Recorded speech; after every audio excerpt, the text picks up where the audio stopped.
surgery the driving force in the operating theatre, with all it can treat, all it can do for us wherever we are in the world, owes its continued importance to its capacity to evolve, to constantly move forward. But surgery would be nowhere today without another discipline, much less in the limelight, less appealing, less prestigious. Anesthesia. L'anesthésie, c'est un processus que l'on provoque, que l'on décide. On y va maintenant. Moi, je reste encore fasciné par cette espèce de capacité de faire perdre la conscience d'un individu et de la récupérer aussi rapidement qu'elle a disparu. Ça, c'est un élément, je dirais, qui est propre à ce métier, qui reste tout aussi fascinant.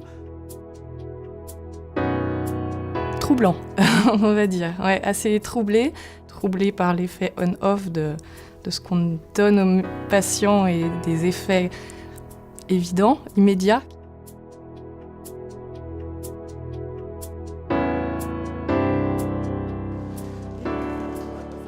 It's only since about 150 years, and after facing numerous challenges, that modern anesthesia today offers what never existed before, surgery without pain. Dans un sens, on connaît des produits qui endorment, qui permettent de surpasser une douleur depuis longtemps. Il y a des produits comme l'opium ou d'autres produits assez forts qui sont, sinon maîtrisés, du moins exploités à différents moments. Ça me semble être une base de connaissances qui a pu être mobilisée à différents moments. Mais de façon intéressante, ça n'a jamais été vraiment un objectif premier avant le 19e siècle que de pouvoir se départir de la douleur à des moments spécifiques, comme dans des cas d'opération. Avant, le chirurgien devait aller vite, tout n'était pas minutieux. Il opérait, certes, mais il y avait des complications, il y avait peut-être des choses qui ne tenaient pas. Et puis on a permis aux chirurgiens de prendre le temps pour faire une bonne chirurgie et puis surtout de travailler dans le calme, parce que je pense que de travailler avec un patient qui hurle, ça ne doit pas être facile pour le chirurgien. Looking back on the history of medicine, there was a before 1846 and afterwards. On the 16th of October of that year, Dr. Morton, a young Boston dentist, for the first time used ether as an anesthetic on a young patient for the excision of a tumor in the neck. Dr. Warren, a well-known surgeon, carried out the operation.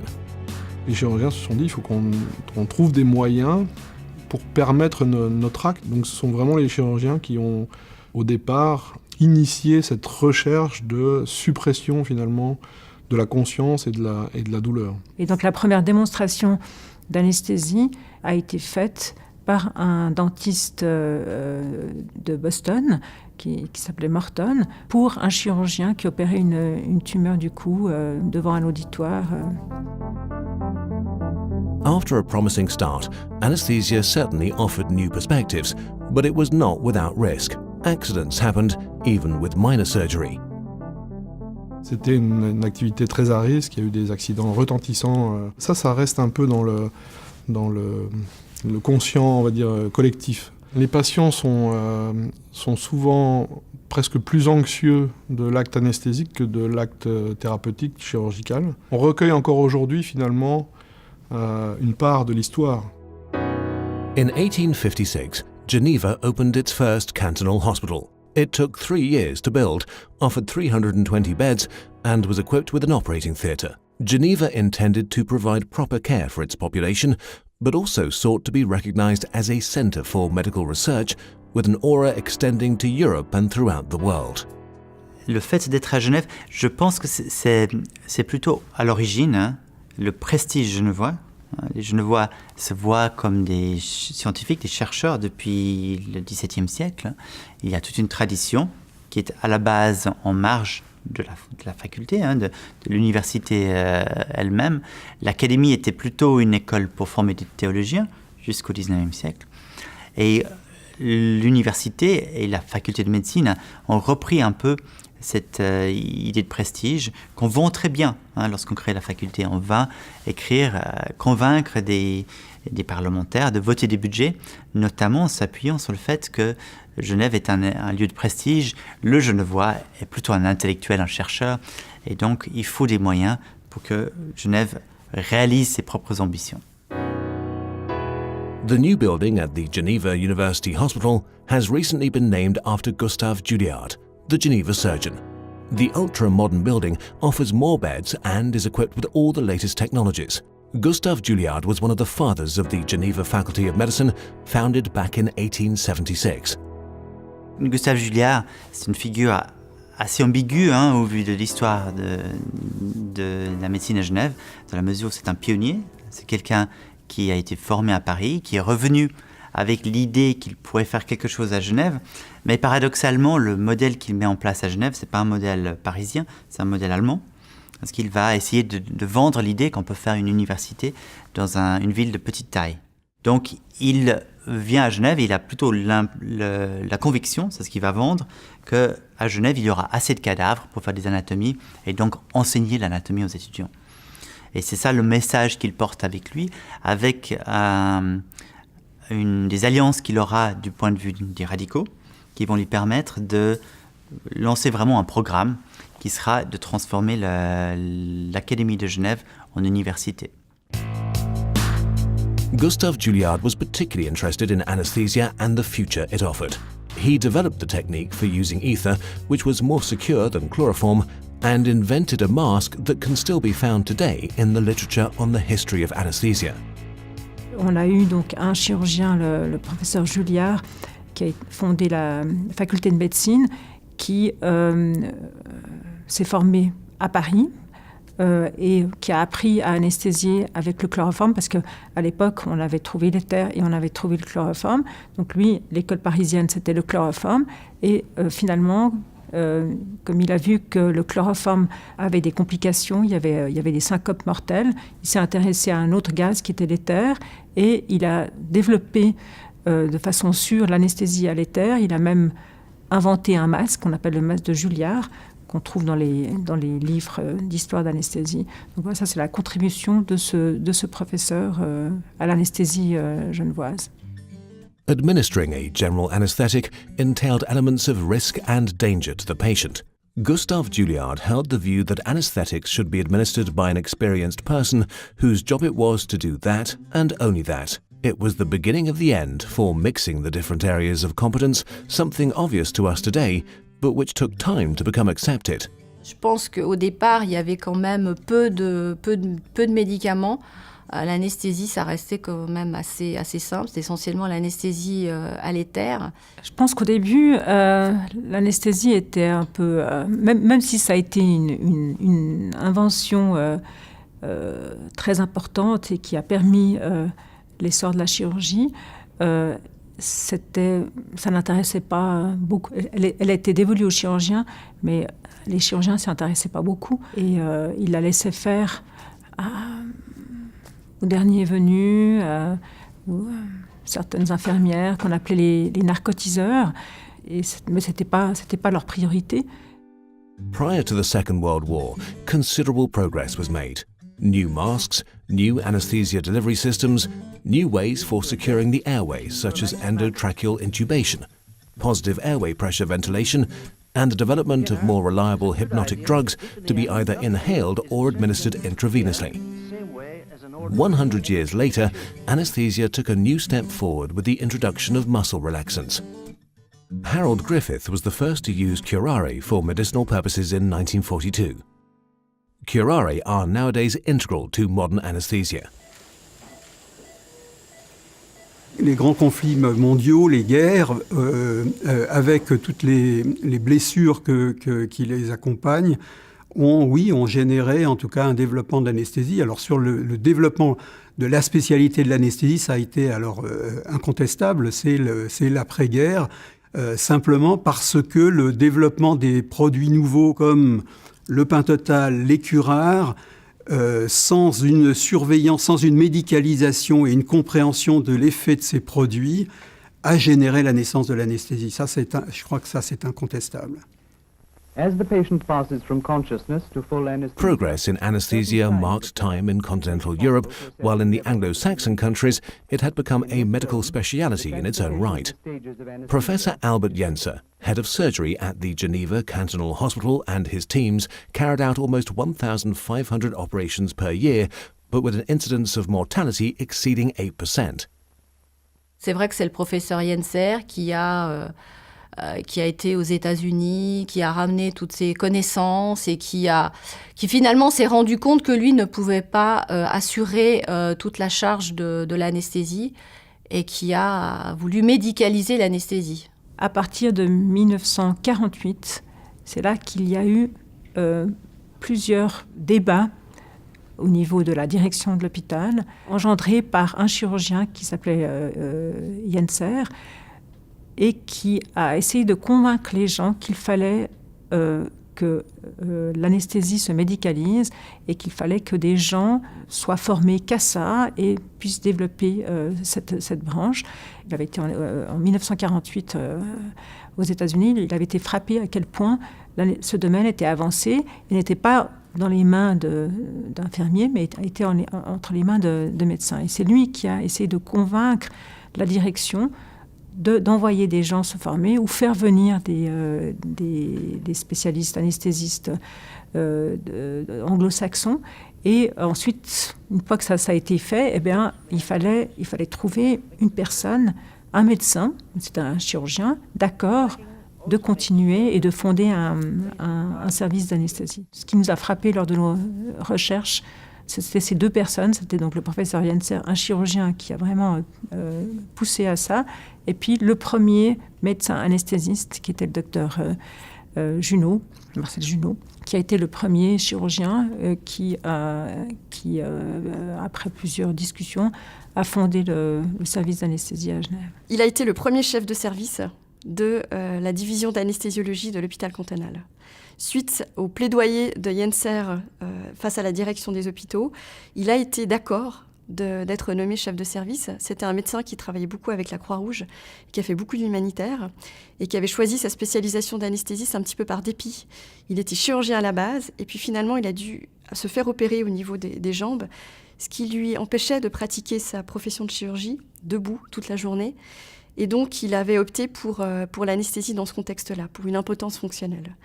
Et c'était un médecin qui était dévoué à ses patients, qui était dévoué à son métier et qui a donc accepté de prendre en charge le service d'anesthésie et qui est mort prématurément des suites d'une complication cardiaque, mais qui a quand même réussi à, je pense, transmettre cette vivacité d'esprit et cette nécessité technologique de par son expérience.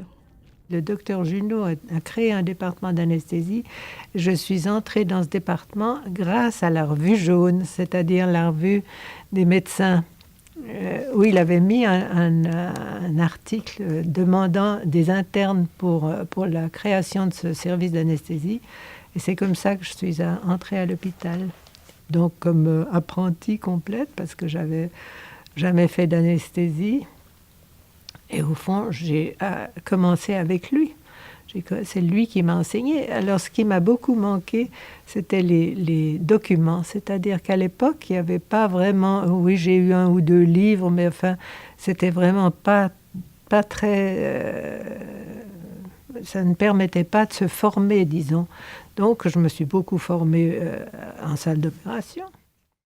In 1964, Dr. Marcel Gemperle took over the Department of Anesthesia at the Geneva Cantonal Hospital. He obtained the necessary human resources to develop his department, thus permitting a spectacular increase in the number of anesthetics administered in Geneva from 3,900 in 1960 to more than 15,000 in 1969. These developments were also made possible thanks to improved equipment and better practices resulting from the latest advances in research. Such advances naturally also opened up new perspectives for surgery. After 20 years as department head, Professor Gemperle had transformed and created a medical service in keeping with the times and matching the needs of the people. Je me rappelle de l'arrivée de M. Gemperle. Il est rentré en habit militaire, en tenue militaire, avec les bottes, dans le bloc. J'étais là par hasard et je lui ai dit « Monsieur, on ne rentre pas comme ça dans un bloc opératoire. » « Ah, je suis dans le bloc ?» J'ai dit « Oui, alors la porte est là. » Et c'est comme ça que le professeur Gemperle est arrivé à Genève, où il y avait évidemment tout à faire. C'était une époque, comment dirais-je, c'était tumultueux parce que le personnel, les personnels même, les médecins, avaient un petit peu la crainte de quelqu'un, surtout venu de Suisse allemande, qui allait serrer les boulons. C'est ce qu'on pensait. Ils ont été serrés, effectivement. Et puis, le professeur Guimperlé a eu évidemment une évolution que je dirais difficile pour vraiment installer l'anesthésie et l'anesthésie en tant que science d'une part, mais aussi en tant qu'acteur dans la chirurgie. Moi, je ne l'ai pas connu, malheureusement, mais j'ai presque toutes les semaines quelqu'un qui me dit « Ah, mais toi, tu n'as pas connu Guimperlé, hein ?» Malheureusement, je ne l'ai pas connu, mais je sais qu'il a été un personnage clé et les gens parlent de lui avec respect. Les anciens médecins adjoints qui sont là depuis des années parlent du professeur Guimperlé comme de la personne qui a su monter un service en pleine croissance et en pleine croissance rapide et intense. J'ai rencontré le même jour quand je suis venue. Immédiatement, j'ai rencontré Dr Guimperlé. Et c'était fantastique. Pendant ce discours, on parlait allemand, parce que moi, je ne savais pas parler français. Et lui, il préférait allemand aussi. Et quand je lui ai posé la question, quand je pourrais commencer à travailler, s'il est d'accord dans cet hôpital, il m'a répondu « demain ». Ça c'était... Je ne l'ai pas connu avant, mais c'était son style. Il a dit comme ça. On n'avait pas des horaires. Hein. Quand quelquefois on finissait à minuit, hein, les personnes ne s'inquiétaient. Hein, vous partez à la maison, le lendemain vous venez. Il n'y avait pas d'exercice, il n'y avait rien. Hein. Mais c'était comme ça. Dans l'époque, on faisait 48 heures de garde. Hein. On était à l'hôpital. Marcel Guimperlé a été probablement le médecin qui a contribué à l'organisation, compris aussi que la chirurgie et l'anesthésie étaient très liées, mais que l'anesthésie était une discipline à part entière. Et il s'est longuement battu pour que finalement le service d'anesthésie naisse et se sépare finalement du service de chirurgie. Et ça, il a obtenu ça simplement au début des années 90. Hein. Il a obtenu vraiment la reconnaissance du service d'anesthésie juste avant son départ, juste avant l'arrivée de François Clergue. Marcel Guimperlé avait déjà prévu la sectorisation du service, un service structuré par des secteurs en interface avec les activités chirurgicales spécialisées dans ces différents domaines, l'anesthésie pédiatrique, l'anesthésie obstétricale. Donc ça, c'était un élément que je trouvais extrêmement enthousiasmant dans la mesure où Marcel Guimperlé l'avait déjà fait, avait déjà sélectionné un certain nombre de médecins cadres. Et là, j'ai pu m'inscrire totalement dans la poursuite un petit peu de ce qu'il avait déjà entrepris. J'ai tout prévu ça dès le départ. Uniquement pour vous dire un tout petit peu, vous connaissez le service comme il est aujourd'hui. Il est beaucoup plus grand au point de vue personnel, mais la structure est la même. La structure, j'espère, elle est encore la même. On m'a toujours dit c'était encore la même. In 1996, Professor Francois Clergue took over as head of the Department of Anesthesia, Pharmacology and Intensive Care at the Geneva University Hospital. His priorities were safety, quality, and working with defined objectives to achieve maximum reliability. Professor Clergue was the first to set up a system for logging any incidents, a paradigm shift bringing greater transparency and safety. On était en médecine dans un paradigme où l'erreur était vécue comme devant être punie. C'était le mauvais chemin qu'on avait emprunté qui expliquait l'erreur. Et ce que l'on savait des autres domaines industriels qui géraient le risque avec des risques faibles, c'est que quand on est à des risques qui sont plus faibles qu'un accident grave pour 10 000 expositions, on doit changer de paradigme. Le paradigme de mettre la pression sur les opérateurs pour dire « faites attention, ne vous trompez pas », ne suffit pas. Et donc, il faut changer de paradigme pour dire, au fond, l'erreur, d'abord, doit être comprise, mesurée, et n'est pas forcément la responsabilité seulement de l'opérateur, mais peut être les responsabilités peuvent être partagées sur l'ensemble du système. C'est sûr que cette démarche qualité, je pense qu'elle a beaucoup apporté. Elle a permis à des gens de dire ce qui s'était passé sans avoir l'impression qu'on allait les juger et dire c'est n'importe qui ce gars ou cette fille. Non, je pense que ça a beaucoup aidé. J'ai bien aimé me confronter à ça. Je pense qu'au départ, c'était un petit peu difficile de se mettre dans ce contexte-là et de comprendre que finalement, c'était dans un but d'amélioration. Bon, on avait l'impression de faire notre travail d'une façon très sécuritaire. Et quand on nous a imposé les checklists au bloc opératoire, au départ, c'est pareil, ça a été vécu, c'était une surcharge de travail. Et puis finalement, maintenant, on ne pourrait plus s'en passer, quoi. Maintenant, ça devient vraiment la routine et c'est vrai que c'est très important, quoi. Même si ça a été difficile au départ, maintenant, c'est complètement accepté. Le fait que les erreurs, les difficultés sont des sources de connaissances, sont des sources d'apprentissage, et ne pas simplement cacher les difficultés sous le tapis et de simplement personnaliser, trouver un responsable et puis ça n'arrivera plus, c'était le contraire. Et ça, c'était une évolution fantastique qui m'a beaucoup enthousiasmé. Safe anesthesia was becoming a worldwide priority. In the 1980s, the mortality rate for anesthesia was 1 per 10,000 procedures. By 2010, 30 years later, those mortality rates had significantly improved to 1 per 150,000 procedures. Dans un hôpital universitaire, l'anesthésiste, il ne doit pas faire tout.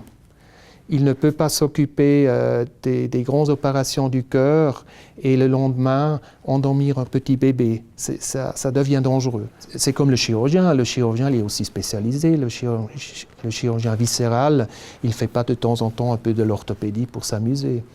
On sait un peu quels sont les imprévus qu'on peut attendre et on a développé des comportements, des algorithmes. On l'apprend déjà maintenant aux jeunes dans le simulateur. Et donc c'est vrai qu'on a un métier où tout à coup on peut être en présence d'un imprévu, d'une urgence, d'une difficulté. Et c'est un peu comme dans l'aviation. C'est comme le pilote qui a tout à coup un réacteur qui tombe en panne et qui a un certain nombre de procédures qu'il doit faire pour sauver l'avion. L'induction de l'anesthésie, ça serait le décollage. Après, il y a la période de vol où le copilote, c'est-à-dire nous, souvent, c'est nous qui surveillons l'anesthésie. Et puis l'atterrissage, qui est le réveil du patient. Au moment où le pilote met les gaz et au moment où l'anesthésiste pousse le médicament intraveineux qui va induire l'anesthésie, le processus est un peu le même. Il faut qu'on soit sûr que tout a été fait pour que tout se passe bien un peu. Imaginez la chose suivante. Le patient et son ego existent parce qu'il a son cerveau qui donne la conscience. Vous, comme anesthésiste médecin, vous rendez le patient inconscient en l'endormant et vous prenez son ego dans votre main. C'est-à-dire que le patient confie son existence à une autre personne qui est le médecin anesthésiste. Il n'y a pas une autre profession qui fait ça. Ce sont des contextes très stressants quand on vraiment va regarder un petit peu plus loin ce que c'est qu'un acte anesthésique. On a des patients, par cet acte-là, on les met dans une situation très en lien avec la vie et la mort. L'autre parallèle que l'on fait, c'est dans un cockpit d'avion, il y a un pilote et un copilote.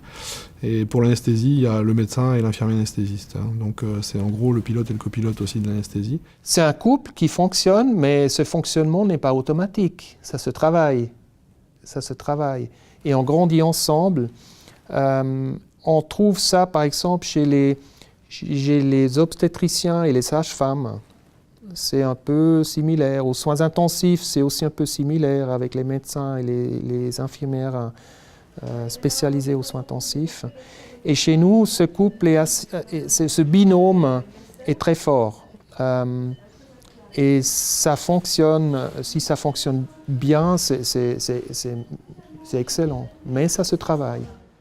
Today, anesthesia is no longer merely a background speciality limited to the operating theatre. Applications for anesthesia are expanding, also beyond the operating theatre. Types of treatment administered under anesthesia are growing. A new era is opening up, with anesthetics taking centre stage. C'est peut-être l'évolution la plus marquante, la plus importante ces derniers 10 ans. C'est ce que nous appelons l'anesthésie hors bloc. Alors maintenant, on se retrouve dans un autre environnement et le chirurgien n'est pas un chirurgien, mais un gastroentérologue qui fait une colonoscopie, ou c'est un cardiologue qui remplace une valve par percutanée avec ses cathéters. Il n'ouvre pas le thorax. Alors on se trouve aussi dans une salle d'opération, mais c'est une autre salle, c'est une salle d'intervention, ou on peut appeler ça comme on veut. Alors nos partenaires ont changé. Il y a les radiologues, il y a les pneumologues, les cardiologues, les gastroentérologues. Et toutes ces interventionnels hors bloc, ensemble, ont un impact important sur notre fonctionnement, absolument. Ouais. Aujourd'hui, c'est vrai qu'on peut adapter finalement l'acte anesthésique aux besoins de l'acte chirurgical ou diagnostique finalement. Donc on peut faire de l'anesthésie rachidienne, donc ce qui est très connu par exemple à la maternité, la péridurale, on va endormir finalement le bas du corps. Et la rachianesthésie, c'est une deuxième technique qui est un tout petit peu différente, mais qui revient à peu près au même. On endort la partie basse du corps. Et puis après, on a tout ce qu'on appelle les blocs périphériques. Donc là, on va agir sur un nerf ou sur un groupe de nerfs pour endormir vraiment un membre, un seul membre ou une partie d'un membre. Si on regarde l'anesthésie générale, déjà là, on peut différencier certains niveaux d'anesthésie. C'est-à-dire qu'on peut vous endormir, mais vraiment très légèrement, pour que finalement votre conscience soit juste limitée, on va dire, jusqu'à un sommeil très profond. Donc là, il y a déjà beaucoup de nuances en fonction des médicaments qu'on utilise, des doses, etc. On peut vraiment nuancer cette profondeur de sommeil finalement. On a de plus en plus de technologies pour nous aider dans l'anesthésie, de plus en plus de paramètres nouveaux. Par exemple, vous avez vu on a collé des électrodes sur le front, donc c'est un BIS qui va nous permettre de mesurer un peu la profondeur de l'anesthésie. 10-15 ans en arrière, on n'avait pas toutes ces technologies et c'est plutôt très agréable et très rassurant de travailler avec tout ça, avec tout ce matériel. Madame, ouvrez les yeux. Ouais. C'est fini, hein, l'opération. Ouvrez les yeux. On a des priorités en algorithme dans tout ce qu'on fait. C'est le A, le B, le C, le D. Donc le A, on aimerait l'airway, c'est-à-dire que le patient récupère ses voies respiratoires, qu'il puisse respirer, qu'il ait ses réflexes de déglutition. Le B, c'est le breathing, qu'il puisse respirer convenablement à une bonne fréquence. Et le C, c'est qu'il soit stable, hemodynamiquement circulation. Et D, c'est qu'il soit, ses disabilities, c'est qu'il soit réveillé, de nouveau conscient. Ah, l'évolution, c'est formidable. Je trouve de plus en plus, on a toutes les sécurités mises en place. Les puces-mètres, tous les appareils sont mis en place avec les sécurités. Incontestablement, la nouvelle anesthésie, l'anesthésie que vous avez faite, c'est un progrès énorme. Mais ce qui était moins spectaculaire que la grande chirurgie pointue, c'était les résultats que nous obtenions chez les malades âgés. Pas question, mais 5 ans avant, quand j'ai commencé ma chirurgie, d'opérer un malade de 80 ans en anesthésie générale. Il fallait faire des petits trucs en anesthésie locale, puis encore... ensuite de ça, on a opéré même des nonagénaires de mon temps déjà, je pense qu'ils le font régulièrement. Depuis le tournant du siècle, on fait des interventions avec des appareils de plus en plus complexes et qui mettent des contraintes supplémentaires quand même sur le patient, notamment en laparoscopie. En laparoscopie, il faut gonfler le ventre, ça crée une pression dans le ventre qui est quand même significative. Et là, l'anesthésiste se trouve face à de nouveaux défis, pour que son patient aille bien pendant toute l'intervention. Et puis alors, ce qui s'est passé depuis le début de la décennie, là, c'est que les interventions laparoscopiques sont devenues de plus en plus complexes et de plus en plus longues. Et sans avoir une anesthésie forte et adroite et prévenante, eh bien, on est complètement démuni. Donc là, il y a un binôme qui est fondamental. Alors la place de l'anesthésiste, c'est qu'il doit s'adapter. Il doit s'adapter à des nouvelles contraintes, notamment si vous êtes venu en salle d'opération, vous voyez qu'un robot chirurgical actuellement prend beaucoup de place et parfois se place à l'endroit où l'anesthésiste aimerait être et que donc il y a besoin d'une plasticité cérébrale, d'une plasticité d'adaptation pour garantir la sécurité du malade et permettre de développer, nous permettre de continuer à développer des nouvelles approches qui peuvent être parfois originales ou révolutionnaires. Donc l'anesthésiste est extrêmement important dans ce processus. Et il y a un certain nombre de planifications d'opérations rares qu'on fait avec eux pour savoir comment on arrivera à assurer au mieux la sécurité du malade. Je dirais que l'anesthésie a montré maintenant que c'est une vraie discipline. C'était que ce soit au niveau des publications, que ce soit au niveau de la structure. Parce que quand je suis arrivé, il y avait un professeur et un privatdocent. Ça, c'était aussi quelque chose d'important vis-à-vis de la faculté. Et que l'anesthésie soit représentée, qu'il y ait des cours d'anesthésie. Moi, j'ai eu ces 20 minutes de cours sur 2 machines. Voilà, maintenant les étudiants ont des cours, font des stages, et le stage d'anesthésie est un stage prisé. Je pense que ça, c'est un élément qui est important. Je dirais, c'est pas un élément d'espoir, mais c'est un élément de continuité de cette discipline. Je pense qu'il y a eu une très grande évolution par le fait que dans l'anesthésie, déjà, il y a eu un changement. Pas oublier que, quand moi j'ai dit à Berne que j'allais faire de l'anesthésie, on m'a dit « Ah, tu vas être agent du gaz ». Over the last 150 years, modern anesthesia has written its history and quietly taken its place as an essential partner both in routine and high-tech medicine today. Without it, and without the professionals who bring their skill and precision to give anesthesia life and vision, our health and life expectancy would be very different. On est légitimé. Maintenant, l'anesthésiste fait partie de la prise en charge chirurgicale. Avant, les chirurgiens pensaient d'abord à leur acte thérapeutique et l'anesthésie était un complément, tandis que maintenant on est une équipe. C'est l'anesthésiste et le chirurgien. L'élément sur lequel je pense l'avenir se situe, c'est que on ne va pas s'arrêter là. C'est-à-dire que l'enjeu, à mon sens, des prochaines années, c'est que la partie péropératoire ou la partie qui est autour de l'interventionnel étant en grande partie améliorée par tout ce qu'on a fait depuis une vingtaine, trentaine d'années, c'est sur le post-opératoire immédiat que va se situer, je pense, l'enjeu des prochaines années. On dit toujours quand l'anesthésie tousse, l'hôpital est malade. Et c'est vrai, on est vraiment au cœur du plateau technique et on n'a pas le droit à l'erreur. Ça doit tourner 24 heures sur 24, 7 jours par 7, tout le temps.